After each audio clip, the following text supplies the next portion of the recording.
সাবেক প্রেসিডেন্ট প্রয়াত জিয়াউর রহমানকে রাজাকার বলায় পঞ্চগড়ের সাবেক আইন প্রতিমন্ত্রী কামরুল ইসলাম ও করতোয়া সম্পাদক মোজাম্মেল হকের বিরুদ্ধে আদালতে মামলা। পঞ্চগড় থেকে আব্দুর রহিমের তথ্যচিত্রে বিস্তারিত।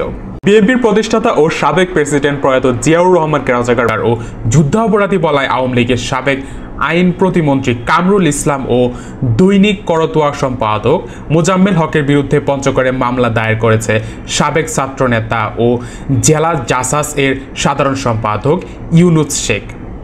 গত রোববার 29 সেপ্টেম্বর দুপুরে Panchagarh senior chief judicial magistrate আদালতে মামলাটি দায়ের করেন।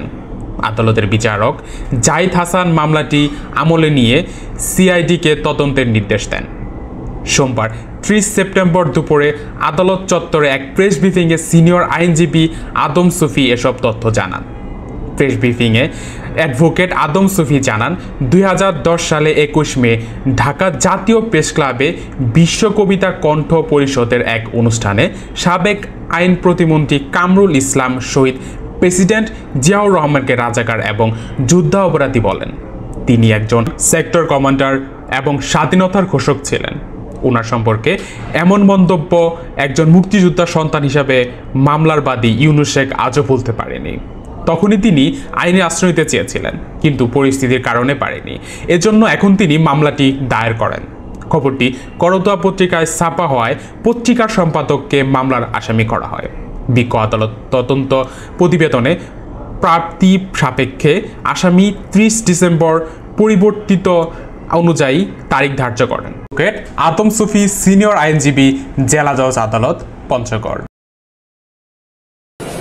আমাদের যিনি বাদী হয়েছেন উনি নিজেও শুনেছেন, পাশাপাশি পরবর্তীতে এটা পত্রপত্রিকায় আসছে।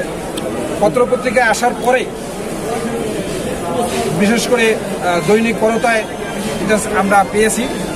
আসার পরে আমরা চেষ্টা করেছিলাম এবং আজকে যিনি বাদী উনি চেষ্টা করেছিলেন এই বিষয়ে আইনের আশ্রয় নেওয়ার জন্য, কিন্তু তৎকালীন সময়ের পরিবেশ পরিস্থিতি আবহাওয়া ভালো ছিল না, যার কারণে উনি আইনের আশ্রয় নিতে পারেননি।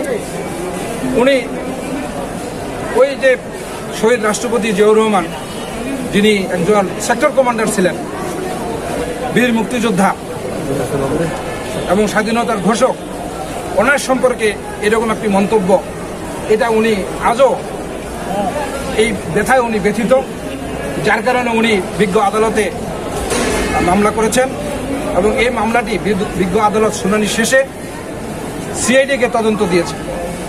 সিআইডি তদন্ত করে রিপোর্ট প্রদান করবেন। আগামী ধার্য তারিখের মধ্যে রিপোর্ট প্রদান করবেন।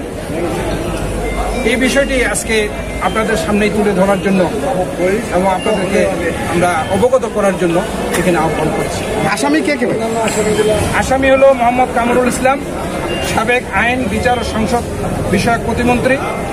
হ্যাঁ, আর হলো যেহেতু দৈনিক করতোয়া পত্রিকায় এটি আসছিলেন, যার কারণে মোজাম্মেল হক সাহেব সম্পাদক দৈনিক করতোয়া, ওনাকেও আমরা 2 নম্বর আসামি করেছি। যেহেতু ওনার পত্রিকায় এটা আসছে, এই কারণে ওনাকে আমরা আসামি করেছি। এই দুজনেই আসামি।